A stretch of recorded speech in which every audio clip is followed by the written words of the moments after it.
Good morning, church. Oh, that's awesome. Oh, you should. When I say this on Mongravat Church, only one or two people reply. So it's really nice when you say good morning and everybody's like, actually, welcome you. They're watching, I know. Sorry, guys. Look, it's really awesome to be here. It's special to come here. And because of the worship, the way that you sing from your heart, and it, it brings goosebumps to every time that you guys sing. So it's really, really awesome to be here. As you know, there's lots of things happening around the conference. We have some of our pastors going to PNG, and things are moving. The Holy Spirit is moving in PNG and doing amazing things. So one of the stories that Pastor Senny was saying to me, where he's supposed to be, they were catering for 1,500 people. Okay. Yet where he was preaching, and the first night they did not have a clue how many people were there, and they didn't know the second night because they were just too busy, because there was a few more people than what they expected. So on the third night they actually managed to do a count, and it was 8.5. So, and that's only on his area. There is areas all over PNG, and there is places that has 150,000 people. There's places that have 15,000 people. And so God is moving. And I want you to keep praying for PNG. Praying for the pastors, for all the people that are there doing their bits. Okay? There is another thing that I want you to keep praying for. In Mongravat, and some of our Fijian people, brothers and sisters, are helping as well. We're running this depression and anxiety program. It's every Wednesday. And the reception from the community has been fantastic. People are coming. And we're not showing them Christ on their faith. Like, boom, here's what the Bible has to say. We're helping their needs. But people are starting to ask questions. Because we didn't talk about diet. We talk about having hope in their lives. And all those things lead to questions. Why we don't have what you guys have? How come you guys can't have peace and stuff like that? So I would really want you to pray during the week for that program, for those people that are coming to that program, and for the facilitators to be with the Holy Spirit with them, so that they can plant that little seed on people. So in John chapter 15, verse 5, if you open your Bibles, John chapter 15, verse 5. The parable starts with one statement, and it starts by saying, I am the true vine. That's it. I am the true vine. Now, this I am is the same I am from Genesis. It's the same I am the good shepherd. It's the same I am the light among confusion. It's the same I am the way, the truth, the life. So on those little things, I am, he's saying, I am the great I am. And then it follows, I am the true vine. By saying he's the true vine, Jesus is telling us about the quality of the vine. When he says, I am, he's saying the vine is perfect, is powerful. There is nothing like it. Can you understand? Those few words are so important. He's saying, I am. And he's referring to all the other I ams that the Bible refers to God himself. And then he's saying, the true vine, and all-powerful, and all-descendant vine. Nothing else equals to it. He's faultless. He's perfect. Is not a copy. I am the real vine. There are other vines, as we know. There's people that worship even rocks. There's people that worship idols. And it says, all those are fakes. I am the true one. There is no other God. All the other gods are fake.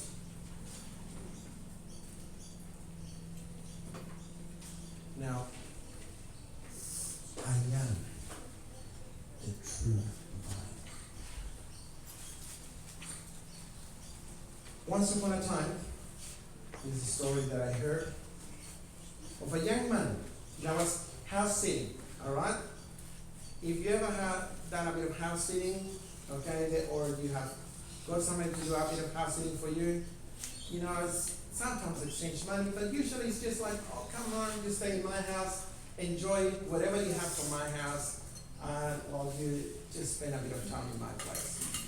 And yes, so this family invited this young man to look after their house, to enjoy the pool, to just relax around there, have a bit of independence from the parents, you know, testing out what is it like living outside the house, and oh, I have to wash my own clothes, oh, I have to pick up my own mess, do all those little things. But then this young man got told he can eat anything out of the pantry, anything out of the fridge. So he goes, oh, that's awesome. So on the first day, oh, he goes for all the chocolates. Yeah, boom.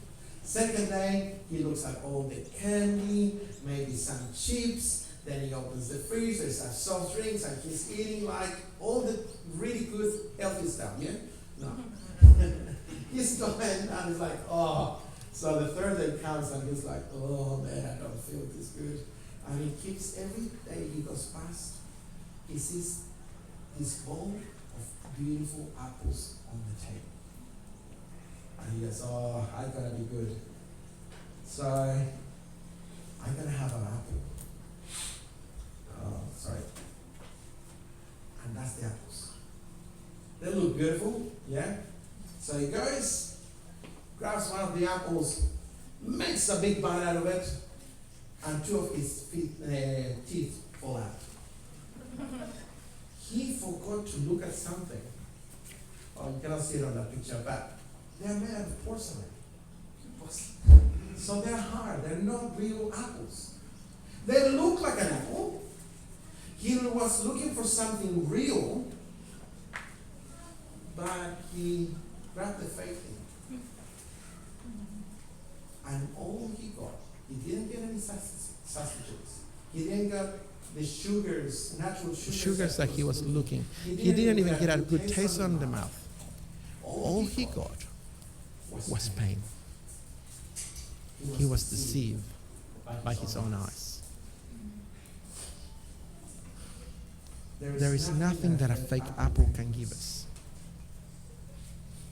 There is no sustenance. There is no vitamin, no minerals, no sugars. It looked good. It was tempting, but only gave him a heartache. Toothache, in fact. When we're looking at the real vine, we can get everything we need from it. Not just some things, but everything. When you approach God as a source of everything, He can give it to you. If we try to look for a spiritual connection in idols, in someone else, in a pop star, we won't be able to find it. In fact, if you do that, it will only lead you to a life and not to it, and not worse. I want to show you that picture. That picture is when I picture a vine. Okay, sometimes we can see them on the trestles where we actually pick commercially. But when I see a vine, that's my notion of a vine.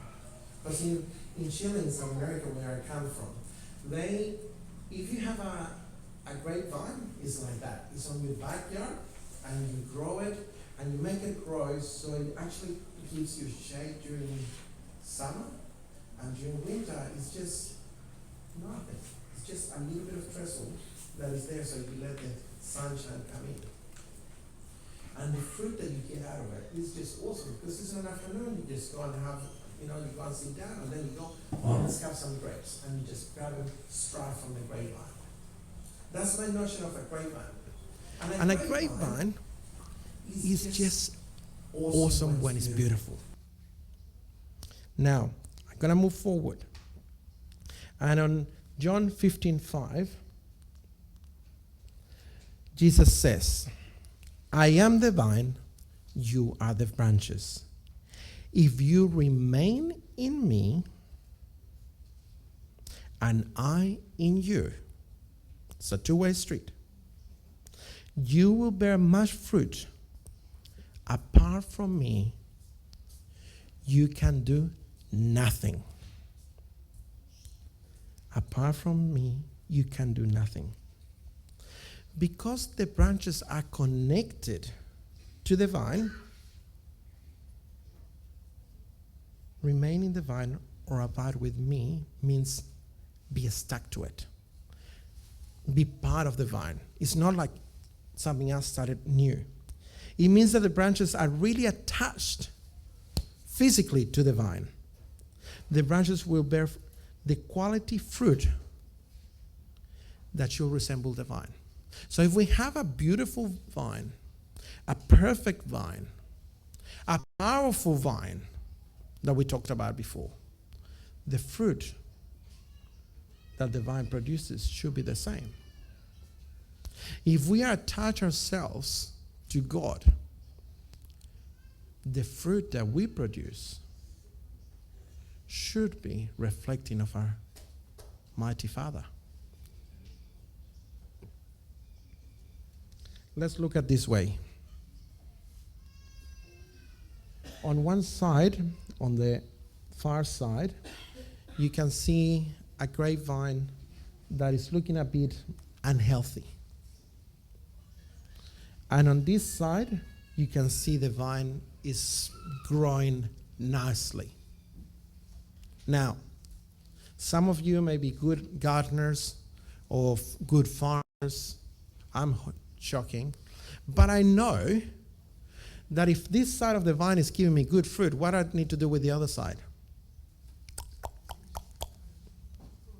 Prune it.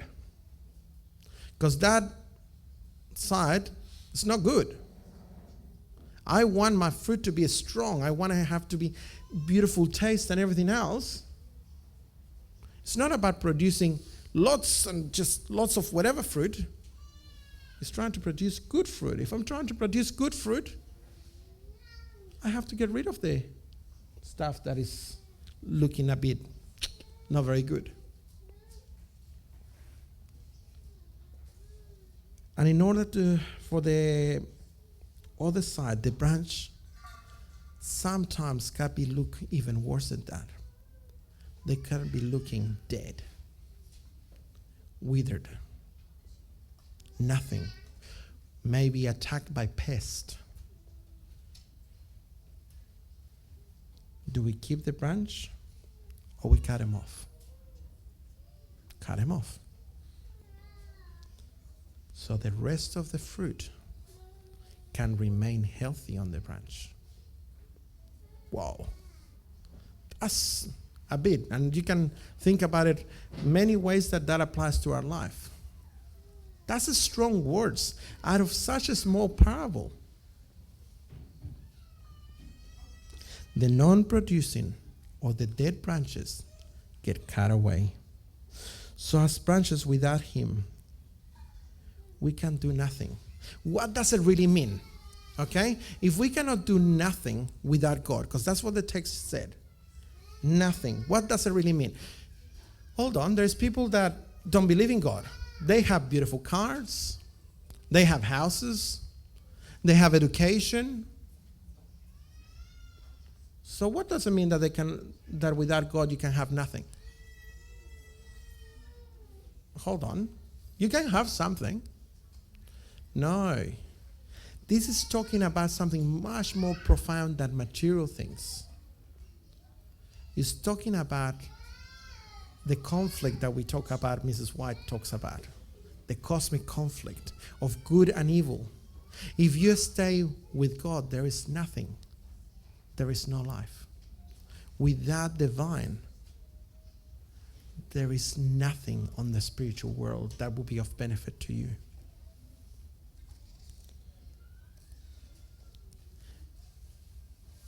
Without Him, we cannot have a heavenly life. Without Him, we cannot have eternal life. Without Him, we cannot bear any good fruit. In fact, if we're not attached to the vine, we're not real disciples at all. Without remaining in the vine, we cannot do anything to please God. If you are not attached yourself to Christ, nothing that you do can please God. We are just not good enough. But that's the beauty. Because Jesus died on the cross, He makes you clean. He makes you beautiful in the sight of God. Blameless. But without Him, we're still filthy sinners. Apart from Christ, we cannot find the life-giving assurance, the life-giving sustenance that we all seek and need. We all seek for having a meaning in this life. We all seek to have eternal life. But without it, we cannot have a real spiritual life. Apart from Christ, there is nothing. When we attempt to rely on our own strength, our own wisdom, we find ourselves like branches that are not doing very well. Branches that are being cut off from the vine, withering away, unable to produce good fruit. Our efforts, apart from God, are futile. We're not going to be able to do anything. They give fruit less. They don't give any fruit. This highlights the important, the critical motion that we need to remain connected to God. Remain connected to the vine. Because that will give us true transformation in our life. If we don't have fruit in our life, the only way that we can get that is by the Holy Spirit working in our lives and transforming us from the inside out. Are you looking for something to change your life? Are you looking for a boyfriend or a girlfriend to change your life? Or are you looking for a car to change your life? A new house so you can have a better life? All that is just, from one minute to the other can go away. The real meaning, if you're looking for something that is really meaningful, look at God. Trust Him and wait for things to happen from the inside out. All of a sudden, those things, they become, oh yeah, I lost a car. Did I tell you? My car got stolen a few weeks ago. I'm like, but it's just a car. What? I lost something. I still have 2 beautiful kids. Still have a wife. I still have eternal life.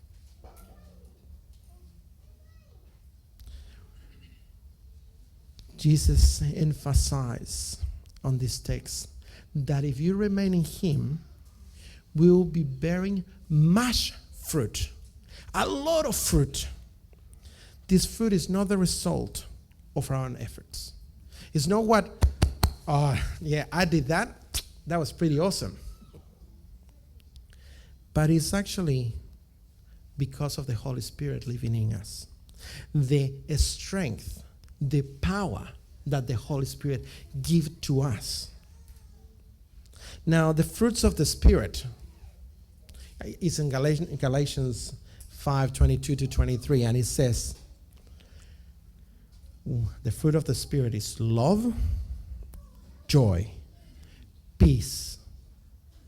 Do I have love, joy, and peace? Yeah. Patience. Oh, I don't know. That's one that I struggle a lot. Kindness, goodness, faithfulness, gentleness, self-control. These are the evidence of the Holy Spirit living in you. And if you don't have those qualities, he's saying you need to ask the Holy Spirit to act in your heart. And he will change you from the inside out. He will give you more patience. He will give you the self-control.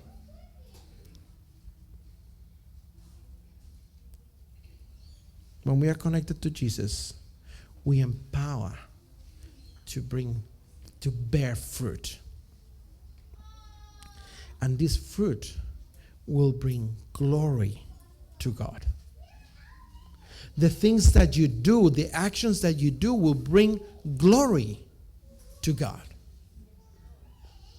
Sometimes we can bring shame to God because we call ourselves Christians, but yet we don't forgive. Yet we are prideful. It's me that I did that. It's not God. Oh, come on. If we abide in him, our actions, our words, our relationships reflect the loving character of God. By bearing much fruit, we show that we are true disciples of Jesus. By bearing much fruit shows that a reflection of our connection with Christ. It reflects what we do. The Bible talks about loving everyone, to love even our enemies, to forgive like God forgives. Have you forgiven those that have wronged you this week, this year,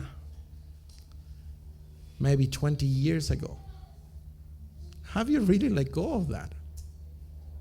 Forgive like God forgives. When you ask for forgiveness, it goes, yep, I will forgive you. Have you maybe lied to get somewhere that you are? Have you asked for forgiveness? Maybe you've been unfaithful. Have you asked for forgiveness to God?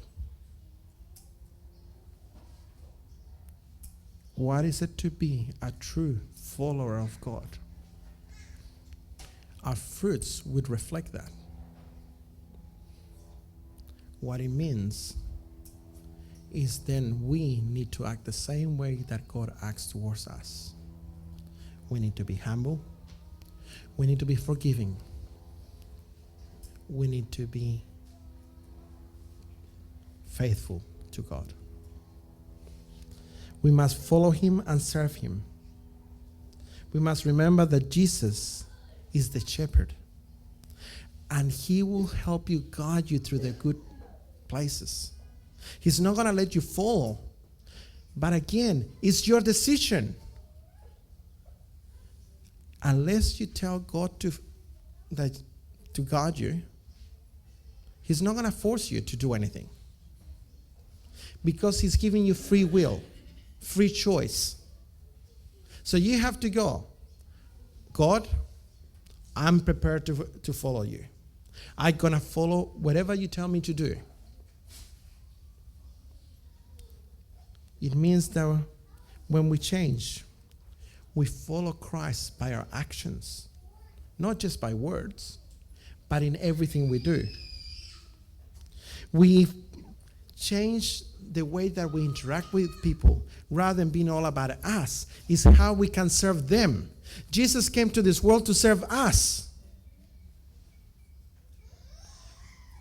What are you doing? Are you serving yourself? Or are we here to serve others? If we are true followers of Christ, when there is potluck, it's not what, oh, ladies, when is dinner going to be ready? When lunch is going to be ready? It's like, oh, how can I help so we can all enjoy food together? How can I help to clean up afterwards?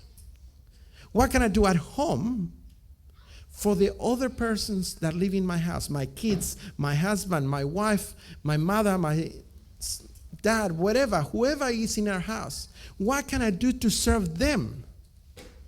Because society tells you that everything is about you. The first thing that we see in our homes is this phone in the mornings, usually. And look, oh, that person liked my post. That person liked my post. It's all about me, me, me. That's what society is driven. Fashion is all about me. Yet, to be a follower of Christ is all about others. What a contrast. And it's really hard for us to do that in a world that is all about me. We must follow him, serve him, and serve others. Our fruitfulness is not only a sign of our connection to him, but also a testament of our commitment to follow him with our hearts.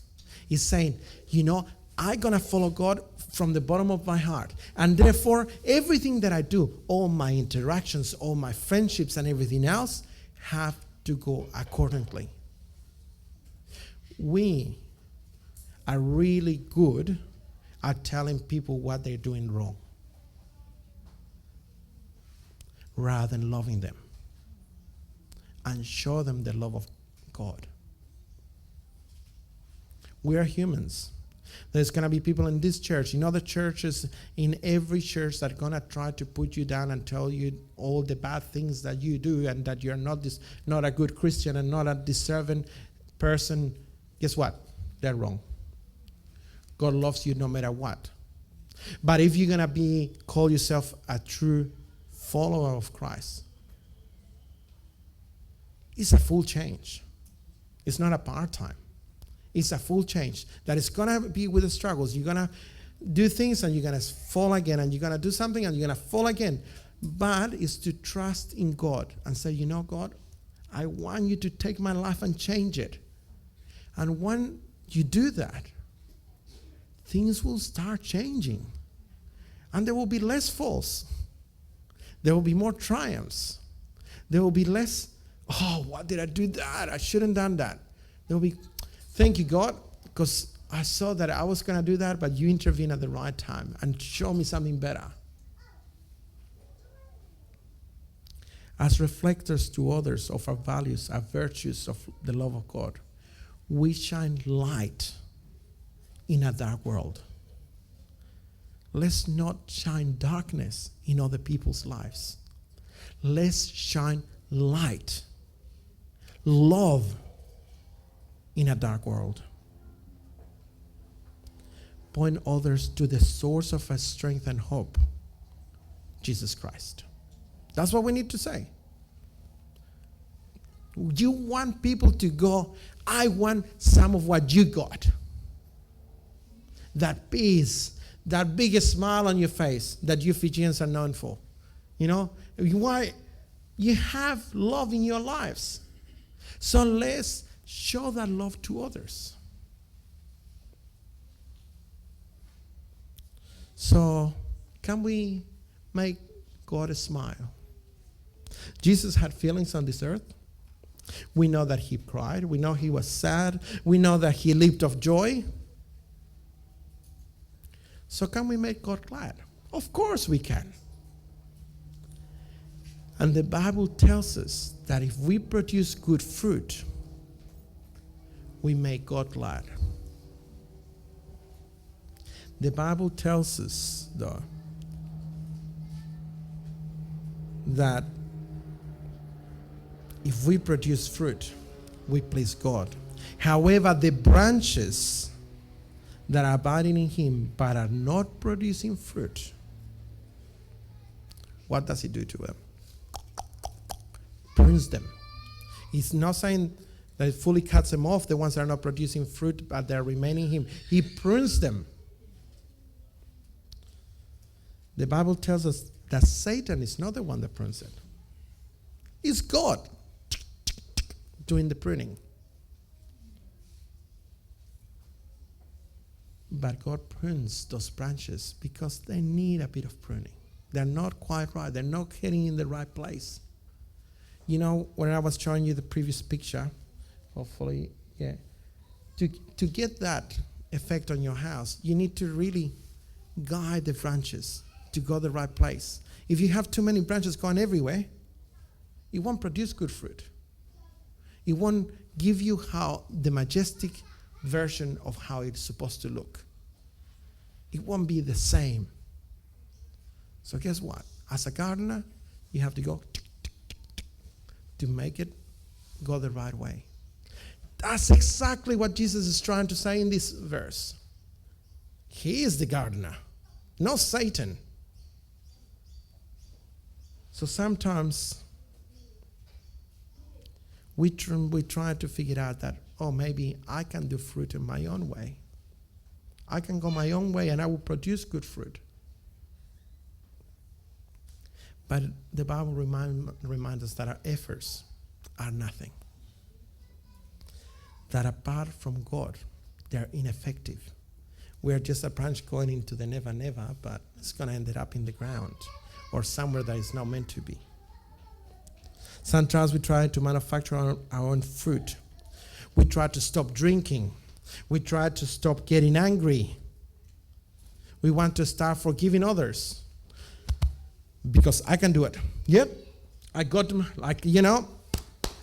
all these things that are telling me that I can do it all by myself.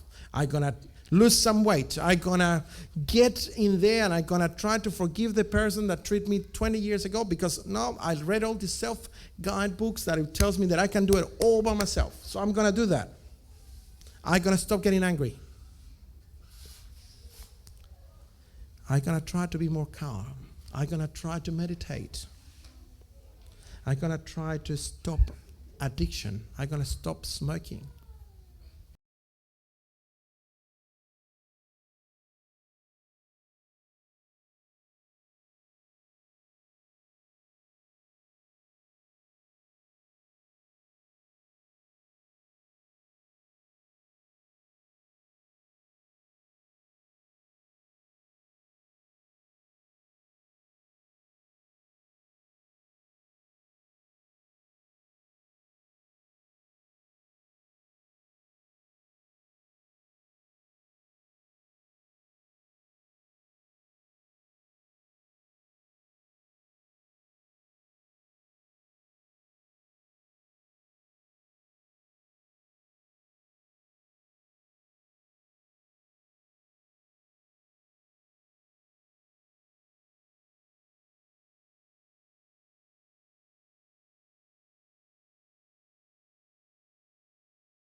Go. Thank you, God, for that job. you have shown me something different. Maybe it's the offer that you put in a house for a rent or to buy, but you didn't get it. And you just don't get it. Maybe it's the audition for a musical or for a soccer team or for an NRL team that you didn't get in. He casts away what we don't need, so we can become what He wants us to be. Sometimes we get so caught up in our own lives that we're asking God to change our lives, and then when He's doing things, we don't want to listen. We forget to look for the blessings. We are transformed when we have a relationship with God. And when we ask Him through worship, a study of the Bible, pray to help our hearts from the inside out. We need to ask Him to be transformed with faithfulness, with joyfulness, with love, to be transformed with peace, with patience, with kindness, with goodness, with gentleness, and with self-control.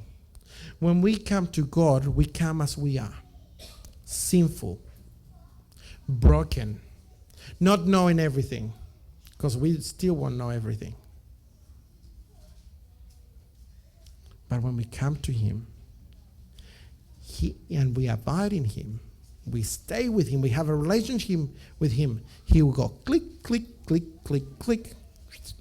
That's the path that I want you to take. He's the master gardener. He knows what He's doing.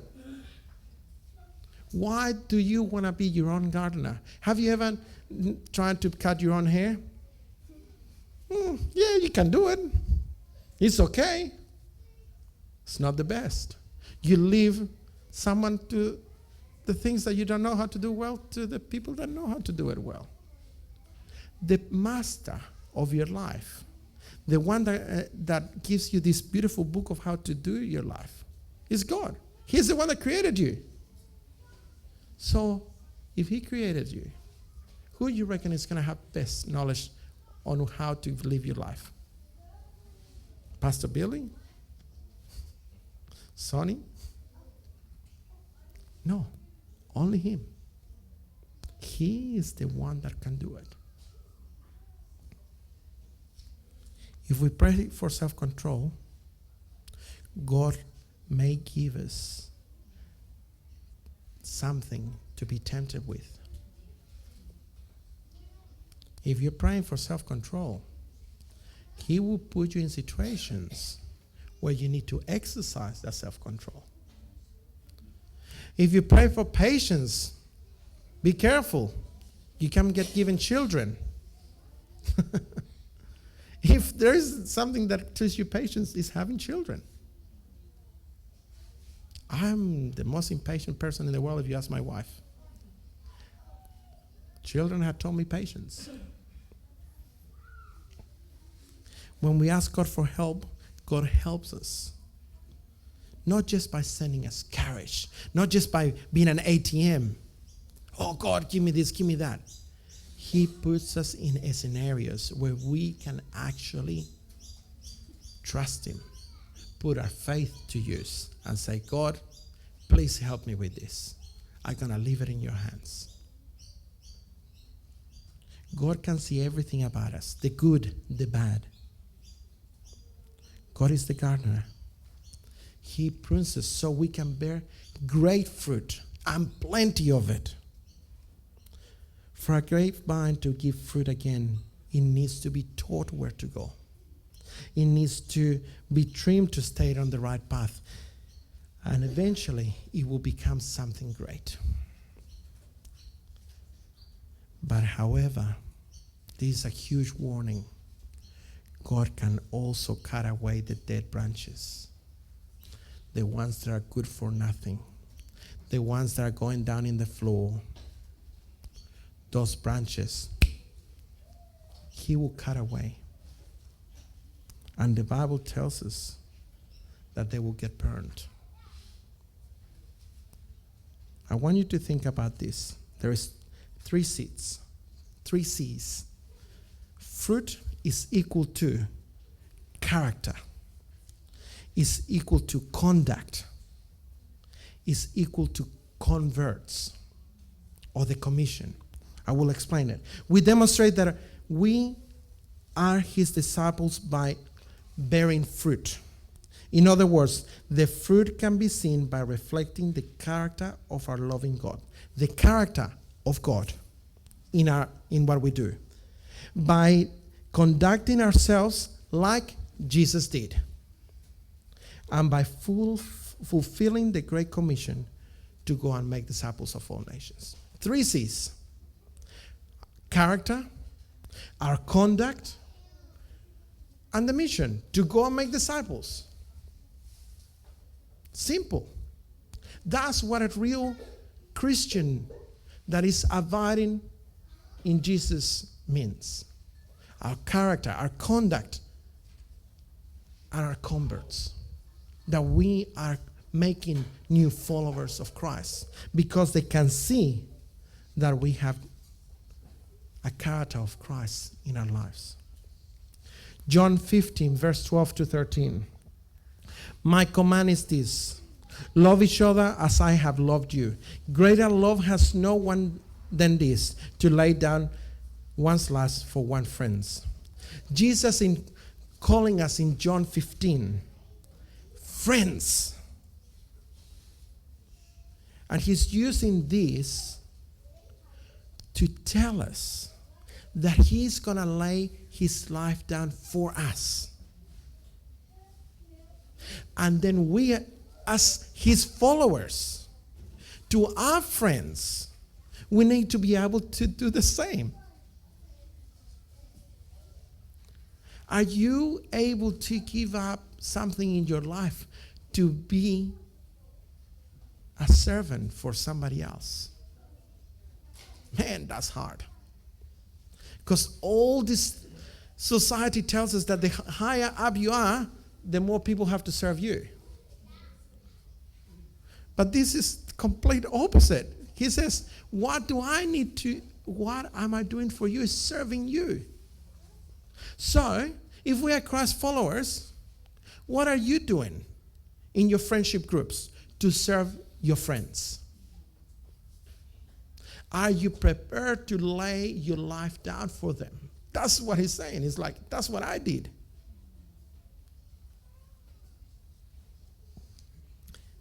The parable of the vine and the branches serves as a reminder, as a powerful reminder of the significance of staying, remaining with God, of having a connection with Jesus, having a relationship, daily relationship with him.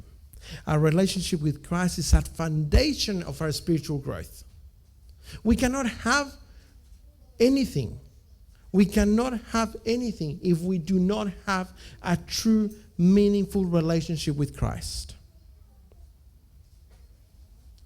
We cannot be productive without him. We cannot bring more people to Christ if we are not remaining in him. Through him, through the vine, we can draw strength. We can grab wisdom.